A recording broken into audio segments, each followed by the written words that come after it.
Let's talk about the top 5 stocks to buy right now in May 2025. Let's not waste any time and get right to the point. Let's start off with PayPal. Now, here's PayPal's chart. The stock's currently trading for around $65 per share. This stock used to be trading for around $90 per share before the pretty big pullback in 2025. But now, with some of the recovery and some of the volume coming back into the stock, I think it's a really good opportunity to purchase PayPal. Specifically, the valuation is actually pretty low for PayPal. Let's go over to the statistics tab, and I want to point out the PE ratio. So the PE ratio here is well under the S&P 500. In fact, right now it's trading for a 14.7 PE ratio, and the forward PE ratio, which just means 12 months from now, it's going to be 13.37. So the valuation for PayPal is incredibly cheap, and this is trading for a steep discount, like a big value stock. Now, a combination of the stock just being down year to date and the cheap valuation makes me really think that makes PayPal so attractive. The profit margin is 14%, the operating margin is 20%,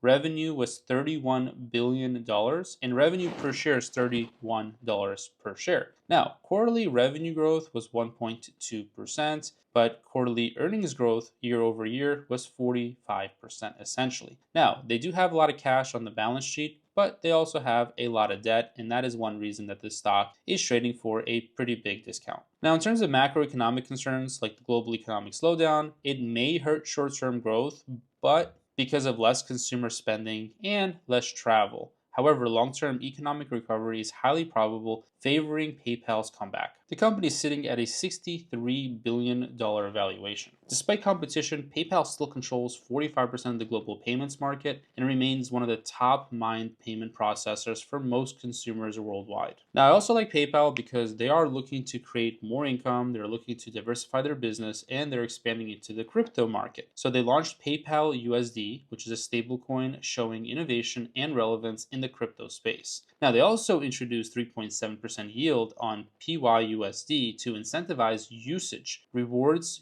Now, this is really interesting because it's kind of similar to Wise. So I use Wise to pay my contractors and employees, as well as PayPal. So I'm using both, and yeah, both are offering APY and yield, and that's also what SoFi does. So it looks like the market is really fierce and competitive right now for, kind of like the banking style where users are giving cash, because these fintech companies, and PayPal is a fintech company, they can make a lot of money through, various products and just really loaning out the money. Now, PayPal doesn't loan like SoFi, but they have a lot of use for cash. Obviously, the more cash they have, the better. And the crypto strategy that they're using could really increase user engagement and boost transaction volume, which is what PayPal cares about, because the more transactions are done, the more fees that they collect. Now, what's crazy is this is a value stock. It has really low valuation, low price to earnings, but they're still continuing to look at cost saving methods. So they're looking at cost cutting and further profitability. So PayPal has recently undergone aggressive cost cutting, improving margins and efficiency. They reduced headcount, and operational expenses are helping to preserve cash flow. Now, they have really strong cash flow actually. So if I go to the financials tab of Yahoo Finance, they have really strong financials. So for example, like the total revenue is still growing year over year, like TTM is trailing 12 months. But if I go to the cash flow right here, you will notice that,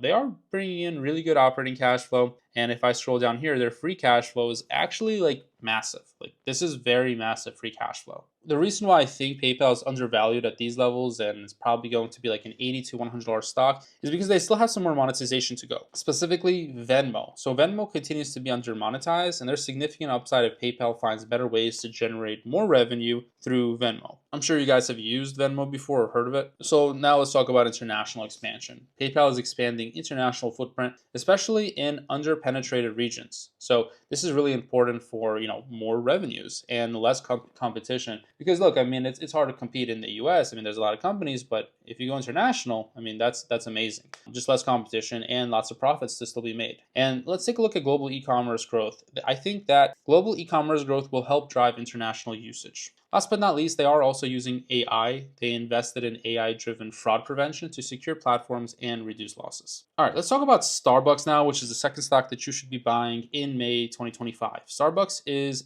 obviously a really big blue chip stock. Everyone is addicted to coffee, and this is a really great company overall. Amazing management. However, the company has pulled back a tremendous amount. You can see here in the 1 month chart, the stock is down 16.5%. 25%. Year to date, the stock is just down 10%. And this is a really good opportunity to buy a high quality company that has not really rebounded as much as the rest of the market has. The stock really rocketed higher in mid 2024 when the struggling coffee chain hired food service CEO Brian Nicole, but it has since given back most of that rally. And Nicole, who is the CEO, he has a back to Starbucks plan. And this is showing really strong early results with changes like a simplified menu, a renewed focus on trimming customer wait times, and improving the in-cafe experience resonating with consumers. In the most recent quarter, nearly all customer-related metrics improved sequentially. For example, comparable same-store sales declined 4% year over year, but this is a significant improvement from the 7% decline reported in the prior quarter. So yeah, don't get me wrong, this company is not necessarily cheap by any standards. However, I will point out that the long-term future of Starbucks is very bright. The reason why I say it's not really cheap is because the PE ratio here is almost 30. So as I was showing you in PayPal is like literally half of this. So Starbucks trades for double the PayPal valuation. Now, this is also kind of interesting why it trades double the valuation. And this is also why in my Discord community, I always tell students that we need to compare apples to apples, not apples to oranges. We can't compare Starbucks to PayPal. But I will tell you the reason why the PE ratio is higher is because Starbucks is going to have safer cash flows into the future. I mean, there are companies that could significantly take market share from PayPal. But for Starbucks, yes, they have competition, certainly in China. But, probably overnight or in the next year or even in the next decade, they're not going to, have a significant risk to their business. Now, what I want to point out and why I am bullish on the stock right now when the stock is selling off and a lot of people are not bullish and a lot of people are pointing out there's still more room for downside. Well, the reason why I think it's an interesting opportunity now is because a lot of analysts already came in with lower expectations. Like you can see on the screen, like this one lowered 83 to 79, this one from 102 to 90, this one from 95 to 83, this one went from 105 to 90. Like everyone on Wall Street has already lowered the price tag for Starbucks, and that has already negatively reflected in the price. So a lot of the bearishness is priced in. And now for the bullishness long term, I'm just looking at what they're doing, and the operational changes that they're making are very amazing. Like for example, the menu simplification. The menu has been reduced by 30% to streamline operations and reduce wait times. That's very important. They also have store enhancements. Stores are being redesigned to include more power outlets, expanded seating, and distinct areas for dining in and to-go orders. Now, last but not least, customer experience. It is all about the customer. I think the whole reason that Starbucks took off was they had a really unique customer experience. They were writing your name on the coffee cups and they were being very just good personalities, right? And people like that. Positive energy is really good. So their customer experience has improved with initiatives like introducing ceramic mugs, handwritten messages, which they've been doing, but I guess they're going to have more training on actually writing your name properly. And self-serve condiment bars aim to enhance the in-cafe experience. While short-term challenges persist, the strategic focus on enhancing the customer experience and returning to core brand values positions Starbucks for potential long-term growth. And I think over the long term, this stock is going to be a $100 stock. Now, that doesn't mean that you're going to get rich overnight, right? I mean, $100 from 82 is basically, around 20% return. But for me, 20% is pretty good. Like that is a really good return on a safe investment. All right, let's go into the next stock, which is going to be SoFi. The stock is trading down. So if you look at year to date, the stock is down 18.77%. And they just recently had earnings which were very, very good, but the stock didn't really rise a whole lot. But also, I will point out that it has stayed very stable, which has been amazing for option selling. So you guys that are watching my YouTube videos, you might be saying, well, SoFi is standing still and, I'm a subscriber, but I'm not making a lot of money. Well, in my Discord, we are making a lot of money because we're selling options. And when the stock stays the same, we're making hand over fist money, bicep over tricep money. So just pointing that out. So although SoFi didn't have excellent momentum after the earnings, that doesn't really mean that this stock is not a really good stock to own long term. In fact, I am pretty much more bullish than ever on SoFi. As SoFi grows, there's tremendous opportunity to strengthen customer relationships and build its ecosystem, especially if rates fall and loan demand surges. And right now, the average SoFi customer has fewer than 1.5 products. And a product is something like a loan, a bank account, or credit card, or something like that, right? And they have the famous upsell model. So what they're looking to do, they're looking to cross-sell you. Once you get in, they're going to cross-sell you on more products. They're going to cross-sell you on some banking accounts. They're going to cross-sell you on some credit cards, some loans. They're trying to cross-sell. They're trying to make money on the back end. And I think this is fine. Like, you get a customer in the door and then you try to get more of their wallet. Like, why not? That makes a lot of sense for a business. So the Q1 highlights in their financial results was $771 million, up 20% year over year on their GAAP net revenue. Their adjusted net revenue was $770 million, a 33% increase from Q1 2024. And net income was $71 million. That is some good income. Now, the income is probably only going to go up because SoFi recently became profitable. So they're likely to continue to make more money. And that's a good thing. If you also look at member growth, they added 800,000 new members, bringing in a total membership to almost 11 million people. This is pretty wild. As they continue to grow and dominate, I don't think they're really looking for profitability like today. They're looking to add more customers because more customers means more upsells. More upsells means more money. And looking at their product growth, they introduced 1.2 million new products, totaling 15.9 million products, up 35% from the prior year, which is wow. Like, what can you say? 35% growth for a mature company, a fairly mature company. That is unreal. Now, loan originations are also really good. They achieved a record 7.2 billion in total loan originations, including 5.5 billion in personal loans, up 69% year over year, and 1.2 billion in student loans, up basically like 59%,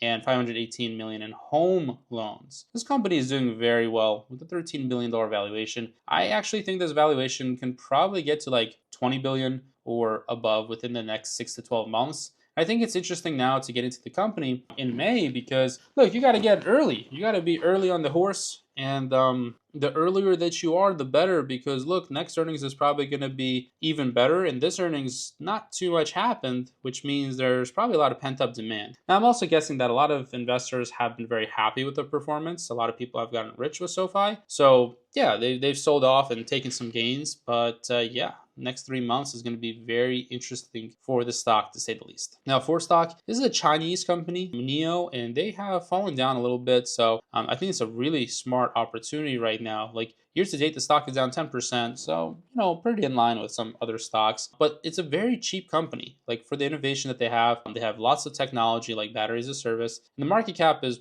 actually the smallest market cap of all the companies that I'm covering today. I think there's a lot of issues in China, but at the same time, if you have 1% or 2% of your capital that you can put into a high growth company, I think NIO is a very interesting choice. And they are expected to report earnings, their Q1 earnings on Thursday, June 5th, 2025, before the market opens up. And this date is based on historical reporting patterns, so it could change, but we have about a month until they come out with earnings. And for the first quarter of 2025, NIO delivered 42,000 vehicles, marking a 40% year-over-year increase. Now, we know that China is unstable, but we also know that China likes to help their, homegrown companies. Like, why wouldn't they? So a company like NIO has been around for some time, and I'm looking at investing in NIO, small quantities, starting to dollar cost average into it to really, have that upside in the stock. Because NIO delivered 21,000 vehicles in September 2024, marking a 35% year-over-year increase from 20,000 vehicles from its premium brand and 832 from its Envo sub brand. And, for the third quarter, just going back a little bit in 2024, they had over 61,000 deliveries. So, this company is delivering a lot of vehicles, and NIO's cumulative deliveries reached basically over 600,000 by the end of last year. So the company reported really strong earnings, and their market share continues to just increase. So the company is scheduled to report earnings soon, and I think the next earnings is going to prove, just some big numbers. And also, NIO introduced its third brand, Firefly, targeting the compact EV market, with the first model set to deliver in the first half of 2025. So we have a lot of things coming up for the company. The Firefly brand aims to compete with models like, BMW's Mini and Mercedes Smart, offering advanced smart EV technologies. So yeah, they're probably going to be effectively competing. But yeah, that's enough about NIO. Let's talk about Walmart as my third pick in my portfolio. I have a lot of Walmart actually. And what I like about Walmart, there's a lot of things that I like, but you can see here I have $1 million in Walmart. Makes up over 30% of my portfolio. One of the largest retail chains ever, really, has proven dependable choice for long-term investors. This stock has done very well during the volatility in the market. If I go back here and I show you the chart, Walmart has been really just reliant and resilient in volatility. And this was a big component of my portfolio, which has definitely saved me a lot of money. And over the past 1 month, it's up 10%. And then year to date, it's also up. So this is predictable. And this is what I talk about, with my, clients that are trying to retire or already in retirement. They're asking me, how do I produce stable, consistent income? And I'm like, hey, look, it's Walmart. I've covered calls on Walmart right now, and I have a lot of stock on Walmart. And look, I think strong performance and comparable same-store sales is very important to keep in mind. Walmart same-store sales, which reflect year-over-year performance, locations open for at least a year, including online sales, have steadily improved over the past 10 years. I mean, companies continuing to just improve, and this growth stems from the strategic store innovations. They introduced more private label products and competitive prices with Amazon, and they're also expanding into digital e-commerce capabilities. So that is pretty wild. They also have Sam's Club. It's a warehouse chain. Also performed well, staying competitive with Costco. So, I mean, look, Walmart's not playing around. They're like, hey, Amazon, move over. We're getting some,